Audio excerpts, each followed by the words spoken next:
If you've ever loved someone so much it made you blind, then you already know how easily love can become a weapon. I remember the exact second I saw him again. The air in Charleston was thick with honeysuckle and salt from the harbor. I'd been rehearsing what I'd say for weeks, playing it cool in my mind, imagining his shocked smile when he saw me standing there unannounced. We hadn't been in the same city in over 5 months. I had booked the flight on impulse after he missed our third FaceTime in a row. My name is Casey Monroe. I was 28, living in Chicago, working in a neonatal unit, and in a long-distance relationship with a man I believed I would marry. His name was Nathan Cole. Tall, clever, just the right amount of shy. We met at a conference in Boston, sparks flying under flickering fluorescent lights. He said I had a laugh that cut through noise, and I told him he made loneliness feel like a choice. For a while, it worked. Flights back and forth, letters. He even sent me a hand-stitched quilt once, said it was to keep me warm when he couldn't. That morning, I didn't text him. I wanted to knock on his door, throw my arms around him, and just be there. That's all I wanted. Just to be there. His place was in a quiet, well-kept neighborhood tucked behind a line of oaks. I still had a key. He'd given it to me 6 months ago and told me I could come anytime. So I did. I should have known something was wrong the moment I stepped inside. There were wine glasses on the kitchen counter, 2 of them. The sink smelled faintly of citrus and dish soap, fresh. The house was clean, too clean. A vase of white lilies on the table. He knew I hated lilies, said they reminded him of funerals. I crept down the hall, my heart starting to beat in ways that didn't feel romantic anymore. I paused at the bedroom door. It was open, and that's when my whole world cracked down the center. He was there, shirtless, asleep, and next to him, curled into the sheets with her back to me, was my sister. My twin sister, Ava. My voice died in my throat. I didn't move, not even as my knees buckled and I had to clutch the doorframe just to stay upright. I didn't wake them. I didn't scream. I backed out of that house like it was a crime scene. And it was, in a way. I walked 2 blocks, sat down on the curb, and vomited into the grass. The betrayal wasn't just his, it was hers too. And in that moment, as the world spun and bile burned in my throat, I felt something sharp slice through the heartbreak, a clarity. If love had made me blind, betrayal had just given me back my sight. I didn't go back to the airport that day. I wandered, walked aimlessly past pastel houses and honeymooners taking selfies in front of horse-drawn carriages. My phone buzzed in my pocket, probably Nathan finally realizing I'd gone silent. I didn't check. I couldn't. My hands were shaking too hard. I ended up at a tiny cafe off King Street, one I remembered from a weekend we spent here together last spring. The owner recognized me, asked if I wanted my usual. I nodded, because speaking felt like opening a dam I couldn't close. I sat by the window with a latte I didn't drink, trying to remember how I got here. Not to Charleston, not to this moment, but here. How did I end up being the fool? The one who gave everything, the one who believed. Ava and I had always been close. At least, that's what I told people. Growing up, we were the cliché twins, finishing each other's sentences, wearing matching Halloween costumes, switching classes for fun. But after college, something shifted. She was always a little shinier, a little louder. People noticed her first and remembered her longest. I chose stability, medicine, service. Ava chased what sparkled. She never stayed in one place for long, not with jobs or men. I should have seen this coming, but not with Nathan. He was supposed to be different. He loved the quiet in me, or so I thought. The moment seared itself into my brain. Her face, even half buried in sheets, identical to mine, her skin on his skin, and his hand resting on her hip like it belonged there. I thought of calling my mom or my best friend, Jules. But I didn't want their pity. Not yet. Not until I understood how long this had been going on. Not until I could answer the one question echoing through my skull. Why? By noon, I had a plan. Not revenge, not yet, just truth. Cold, ugly, undeniable truth. If I could face them, if I could see their faces when I confronted them, maybe I could start to understand. Maybe I could find a crack to crawl through in this nightmare. I texted Nathan, Hey, just landed, thought I'd surprise you. Can I come by tonight? His reply came 2 minutes later. Wow, of course, I'd love that. Can't wait. Been missing you like crazy. The words hit me like a slap. I could practically hear his fake smile. I stared at the screen, bile rising again. He was going to lie to my face, and I was going to let him, because I needed to hear it. I needed to watch him choose the lie. And once I had that, then I'd decide what kind of woman I wanted to be. The one who walked away quietly, or the one who made them both remember me. That evening, I stood in front of Nathan's house with a heart that felt like it had been hollowed out and filled with ice. The sun was setting, painting the sky in gentle shades of coral and lavender, mocking the disaster beneath my skin. I knocked, my hand was steady, my face practiced a smile I didn't feel. He opened the door within seconds, barefoot, hair still damp from a shower. His eyes lit up when he saw me, and for a moment, just a moment, I almost believed in the version of him I used to love. Casey, he said, arms outstretched. God, I missed you. I let him hug me. I even let my cheek rest against his shoulder for a beat too long. But I didn't close my eyes. I looked over his shoulder into the house, scanning for her. Missed you too, I whispered, hating how much it still felt true. He pulled back, smiling, that stupid crooked grin that once made me feel like the only person in the room. This is the best surprise ever. I can't believe you're here. I walked past him into the house like I owned it. My suitcase wheels thudded softly against the floor as I dragged it behind me. There were no signs of her now, no extra wine glasses, no twin in the sheets. He followed me inside, shutting the door. I was actually thinking of flying out to see you next weekend. Is that so? I asked, heading straight to the kitchen. The lilies were gone, replaced by a bowl of green apples. I've just been swamped with work, he said. You know how it gets. Sure, I said, opening the fridge. Empty, but for a few beers and a half-eaten takeout container. I'll cook tonight, he offered. Your favorite lemon garlic chicken? Or we can go out, that Italian place you like? I turned to him, crossing my arms. Where's Ava? His body stiffened, just slightly, a tiny tick in the corner of his eye. Ava? My sister, I said coolly. You remember her, looks a lot like me. He blinked once, twice. Why would she be here? I took a slow step toward him. That's what I was wondering too. He laughed nervously. You're being weird. Am I? I said, tilting my head. Because I'm pretty sure I saw her this morning, in your bed. Silence. You could have heard the hum of the refrigerator over the sound of his world caving in. Casey, he started. No, don't lie to me now, I snapped, sharper than I'd meant to, but the rage had teeth and it was starting to wake up. He opened his mouth, probably to deliver some half-baked denial, but I held up a hand. Don't, save it, just how long? His jaw clenched. It's not what you think. I laughed then, cold, bitter. You don't even know what I think yet. He looked away. That was answer enough, and in that instant I knew the truth I needed. Nathan wasn't confused. He wasn't innocent. He was strategic. And Ava, my own sister, was part of it. This wasn't just betrayal. This was war. That night, I didn't cry. I lay awake on the guest bed, staring at the ceiling fan spinning above me, and wondered how many times she had done this before. Not just with him, though that alone was enough to light a fire in my chest, but with other parts of my life. Ava had always wanted what I had, not because she couldn't have her own, but because she liked taking. It made her feel powerful. And Nathan, he must have known. He had to. The way she walks, talks, the scar behind her left ear that I don't have, he would have seen it up close. There's no mistaking me for Ava unless you want to be fooled. The next morning, I watched him leave for work. Kissed me on the forehead like he hadn't torn my world to shreds. I smiled, told him to have a good day, and waved from the door. Then I waited 30 minutes and called Ava. She picked up on the second ring. Hey you, she said, all breezy sunshine. I was going to call you this week. What's up? I almost laughed. The gall. The performance. I'm in town, I said, my voice flat. Pause. Just a second too long. Oh, that's great, she said. We should get coffee or something. I saw you yesterday, I said, at Nathan's. The line went silent.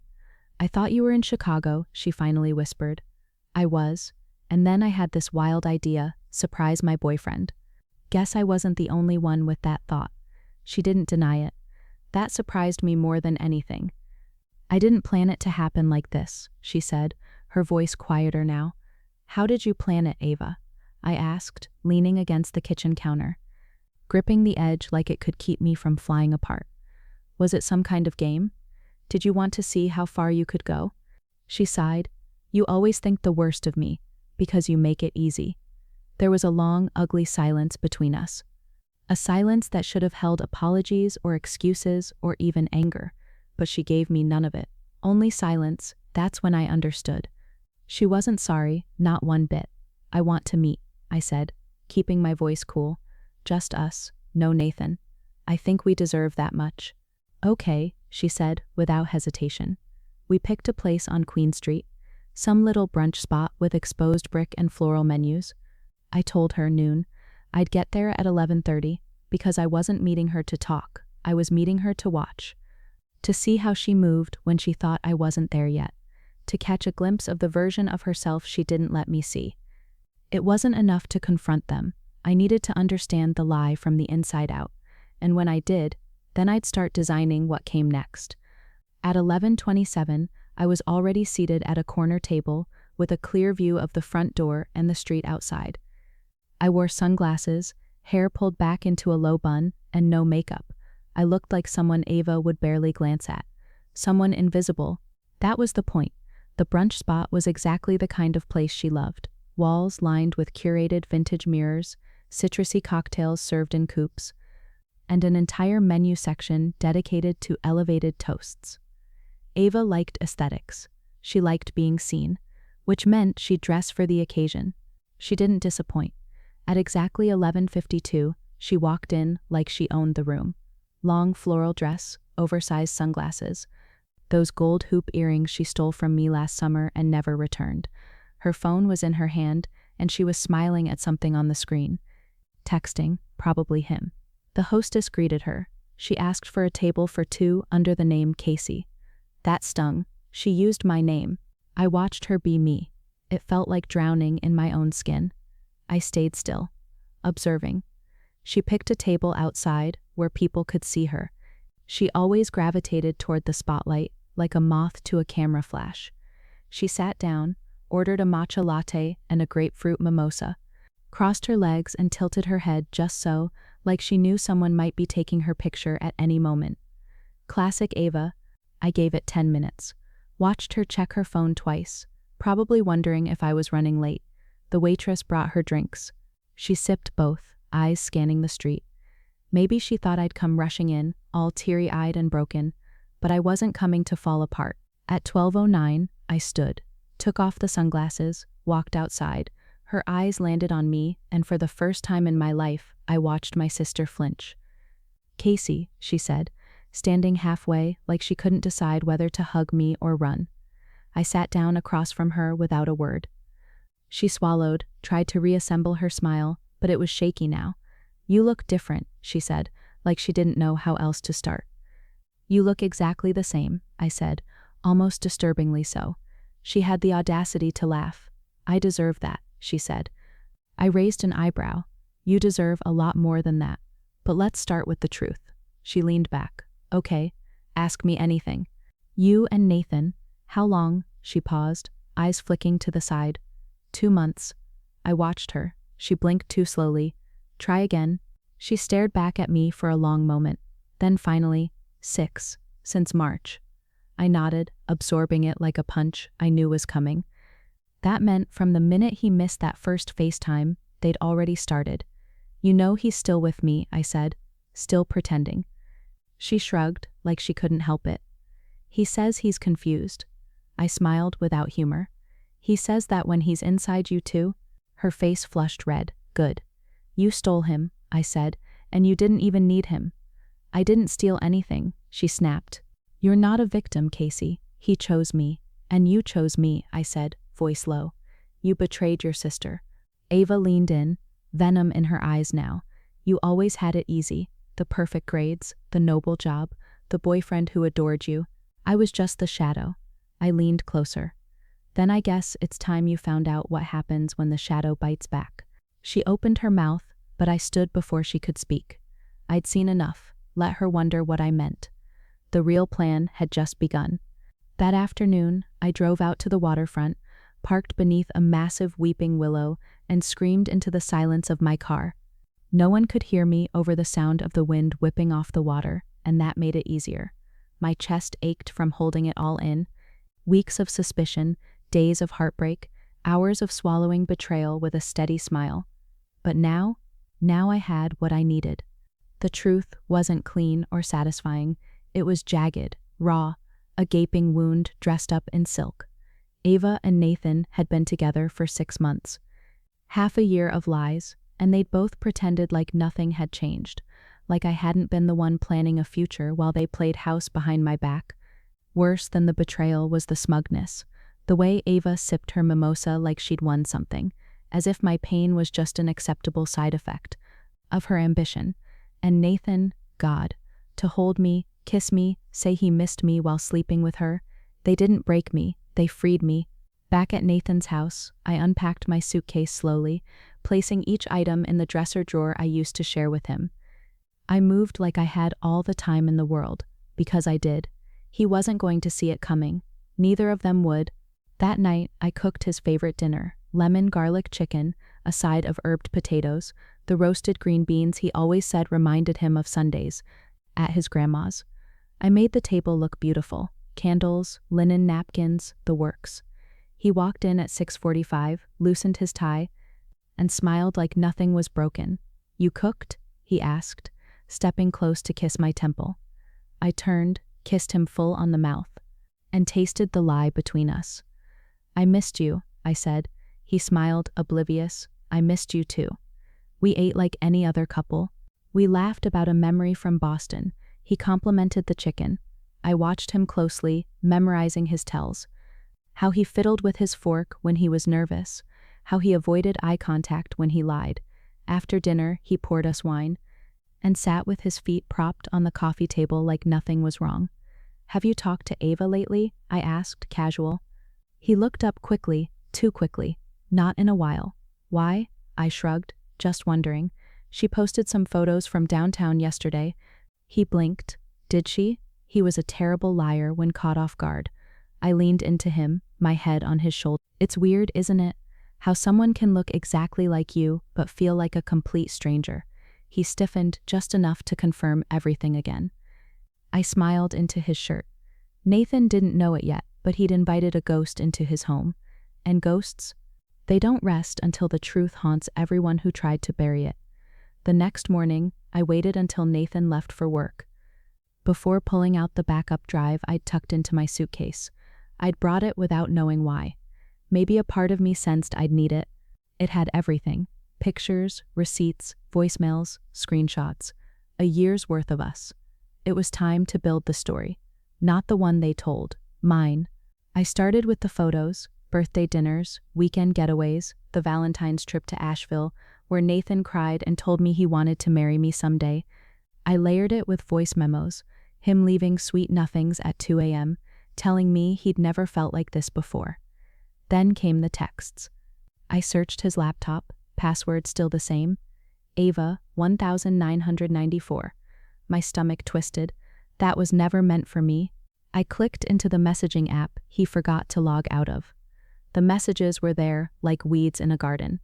Ava, did she seem suspicious? Nathan, no. She has no idea. I swear.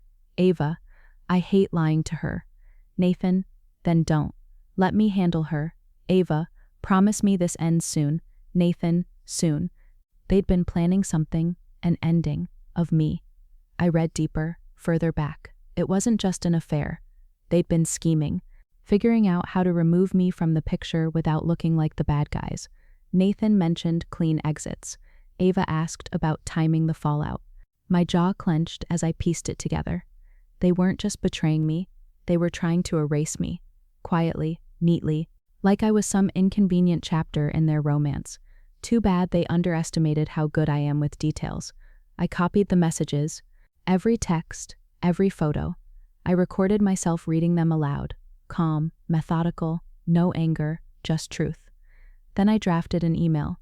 Subject line, just thought you should know. I sent it to everyone.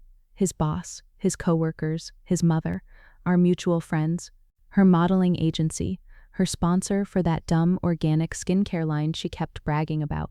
No drama, no accusations, just screenshots and timestamps and 2 sentences. You deserve to know who they really are. No need to respond. I shut the laptop and exhaled. My hands were steady. That night, I watched him kiss me again, still unaware. Still rehearsing whatever lie he thought I was swallowing, he told me I was beautiful, that he was glad we had this time together. I told him I felt lucky, too. By morning, their worlds would start to crack, and I wouldn't even have to raise my voice. Truth, when delivered right, is louder than revenge. But I wasn't done. I was just getting started. The fallout began at 8:14 a.m. Nathan's phone buzzed once, then twice, then continuously, until he turned it over on the table, eyes flicking to me with forced casualness. We were having breakfast. I'd made eggs, toast, even sliced avocado the way he liked, little sea salt flakes on top. He took one bite, then pushed his plate aside. "You okay?" I asked, sipping my coffee. "Yeah, just work stuff," he mumbled. Buzz, buzz. He didn't reach for it this time. He just stared at the wall, pale now, chewing the inside of his cheek. I watched him carefully. The silence between us buzzed louder than the phone. "I was thinking," I said, as if nothing was wrong. "We should go to that winery in Ridgeville this weekend. You always said you wanted to." His eyes jerked back to mine, confused. "Sure," he said too quickly. "Yeah, that'd be great." He knew something was coming. He just didn't know from where. That's what made it perfect. By 9:12, he finally gave in and checked his messages. I pretended not to notice. He tapped and scrolled, and then he froze. Shoulders hunched, phone gripped too tight. I watched the color drain from his face like someone had pulled the plug. "Something wrong?" I asked sweetly.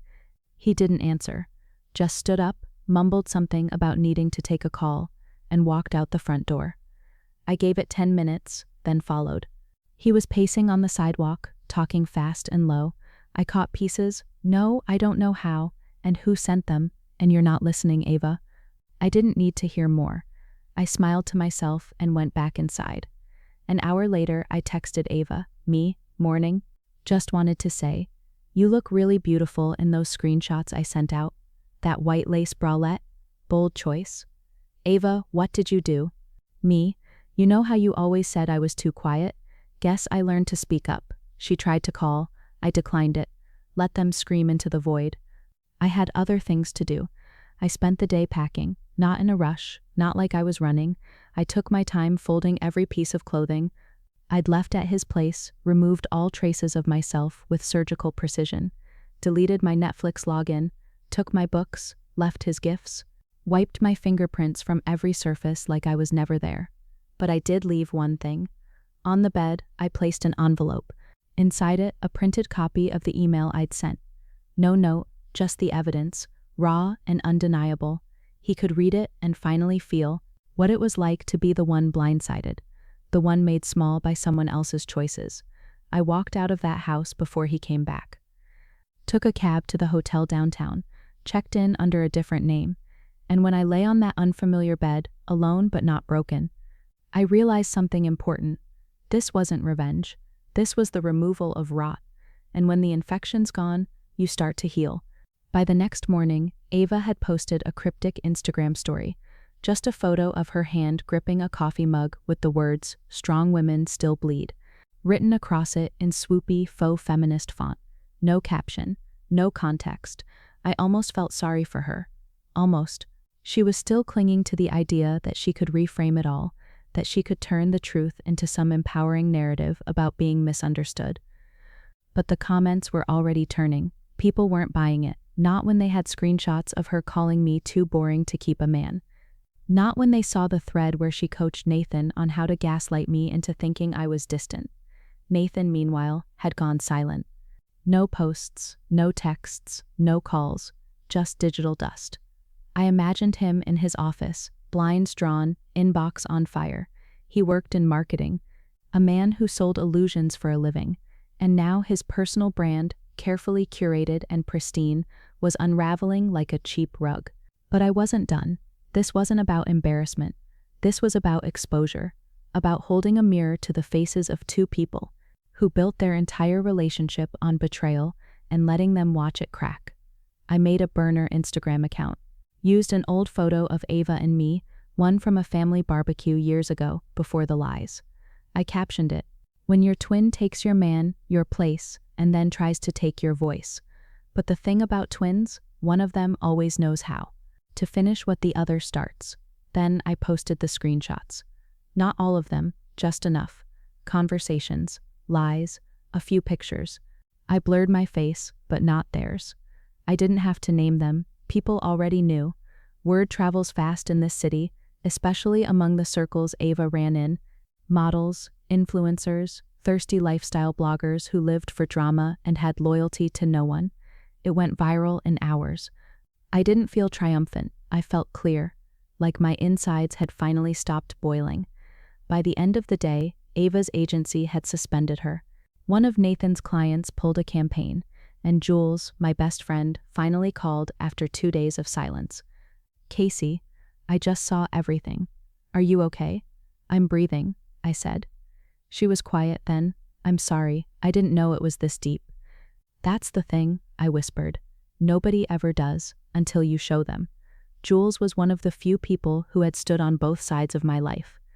Before and after Nathan, she didn't always understand my quiet, my restraint, but she respected it now. That night, she came over with wine and takeout, and we sat on the floor of my hotel room eating pad thai like college kids again. "You really blew their lives up," she said with a half smile. "No," I replied, sipping from the bottle. "I just gave them the match. They lit it." We laughed, but beneath it was something else. A foundation. A beginning. The kind you build after fire clears the way. A week passed, the world didn't end, the sky didn't fall. But their lives, Ava's, Nathan's, began to quietly erode in ways neither of them could reverse. People weren't loud about it. That's the thing about social ruin. It rarely screams, it whispers. It festers in the silence after someone walks into a room and people suddenly stop talking. It lingers in the spaces between a ringing phone and a voicemail that never gets returned. Ava tried to control the narrative. She gave a tearful interview to a lifestyle podcast, talked about trauma bonding and childhood rivalry, about how deep sister wounds had led her to make complicated choices, but the host didn't buy it, and neither did the comments.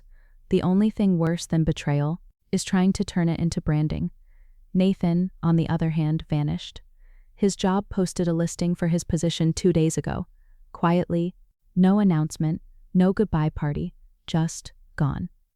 I watched it all unfold from a distance, the way you might watch a fire in a field you once tended, knowing there's nothing left to save and no reason to try. But I wasn't finished. Revenge wasn't the goal anymore. This wasn't about making them hurt the way I had. It was about reclaiming the parts of me they tried to erase. The woman who trusted too easily, the sister who forgave too much, the partner who gave everything and expected honesty in return. She was gone now, and what rose in her place? She didn't flinch, she didn't beg, she built. I booked a therapy session, just one, to unload, to make sure I wasn't carrying pieces of them into whatever came next. The therapist, quiet woman, sharp eyes, asked me, "What do you want from this?" I thought about it. Not for long. "Peace," I said, "and a clean conscience." She nodded. "Revenge and peace rarely share space." "I know," I said. "That's why this wasn't revenge." She tilted her head, curious. "This was accountability," I told her, "and I can live with that." Later that night, I wrote a letter. Not to send, just to write. "Ava, you always thought being louder meant being stronger, that if you sparkled bright enough, people would forget. The shadows you left behind, but you forgot something. We share the same face, so when you broke mine, you broke your own. I hope the reflection haunts you. See." I folded the letter and lit a match, watched it burn in the hotel sink until it was nothing but black flakes and floating ash. It was done. The war they started was over. But I I was just beginning to live again. I moved back to Chicago 2 weeks later, but not to the same apartment. That place held too many memories: a couch we picked together, a wine stain on the carpet from the night he told me he loved me for the first time, the drawer he claimed just needed a few things, but slowly filled with his presence. I left it all behind. My new place was smaller. Sunlight poured through the windows in the morning, the kind of light that touched every wall. I filled it with new things: sharp colors, plants that needed attention, books I'd always meant to read. It didn't feel like a second chance at life. It felt like a first. For weeks, I didn't hear from either of them. Not a text, not a fake apology. No "can we talk?" messages laced in guilt. They'd learned silence, the only language they ever refused to speak while they were lying to me. I wondered if they spoke to each other now, behind closed doors, trying to glue themselves back together in the wreckage I left. Good. Let them sit in it. Let them learn the difference between love and possession, between passion and predation. Let them ache under the weight of the very story. They wrote with my name carved into the spine. One Sunday morning, I walked past a bookstore cafe and saw Nathan through the window, alone. His laptop closed, staring into his coffee like it might confess something he didn't already know. He looked older, not aged, dimmed, like someone had switched off the part of him that knew how to sell charm. He didn't see me. I kept walking. There was no flare of pride, no vindication, just a strange, quiet stillness in my chest. That's when I knew it was really over. Not the story, not the pain, them. They didn't live in me anymore. That evening, Jules came over with Thai food and stories from her latest date, with a guy who wore cologne that smelled like inherited debt and repressed anger. We laughed until our stomachs hurt. She looked at me across the table and said, "You're different now, better or worse?" I asked. "Stronger," she said, like someone who's been through fire and came out holding the match. I smiled, not because I felt victorious, but because I finally felt real. You don't come back from betrayal the same. Something dies, but something else truer is born in its place. And if you're lucky, that version of you knows how to protect herself, how to draw boundaries in blood if she has to, how to smile at the storm, because she's already walked through it. So if you've ever loved someone so much it made you blind, I hope you find your sight again. And when you do, don't close your eyes. Thank you for walking through this story with me, for holding space for the hurt and the healing. I may have lost them, but in telling it, I found myself again. And that's everything.